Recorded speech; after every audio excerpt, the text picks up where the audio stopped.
ఈరోజు మా యువ నాయకుడి యొక్క జన్మదినం సందర్భంగా ఏలూరు పార్లమెంట్లో ఎన్ఎస్ఎఫ్ ఆధ్వర్యంలో అది రోజు ఏలూరు ఇన్ఛార్జి అయినటువంటి చంటి గారి యొక్క ఆధ్వర్యంలో ఈ కార్యక్రమాన్ని ఏర్పాటు చేయడం జరిగింది.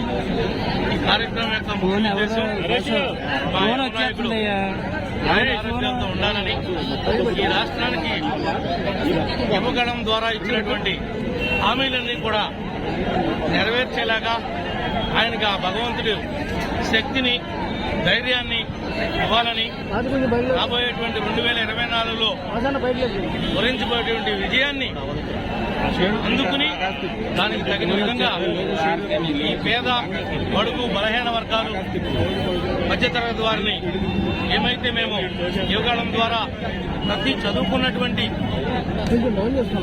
విద్యార్థులకి ఉద్యోగం లేకుండా ఉన్నటువంటి వారందరికీ కూడా ఏదైతే యువగాళం ద్వారా ఇచ్చినటువంటి హామీ ఉందో దాన్ని తప్పనిసరిగా నెరవేరుస్తామని చెప్పి కూడా ఈ సందర్భంగా తెలియజేస్తా ఉన్నాం.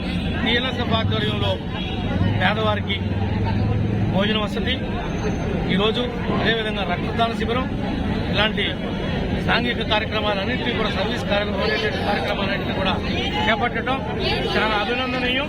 మొట్టమొదటిసారి టీఎన్ఎస్ఎఫ్ అధ్యక్షుడు అయిన తర్వాత మహేష్ పూర్తి స్థాయిలో మరి ఈరోజు తన యొక్క బలాన్ని అందరికీ కూడా ప్రదర్శించినందుకు ప్రత్యేకంగా మహేష్ కూడా అభినందనలు తెలియజేస్తాం.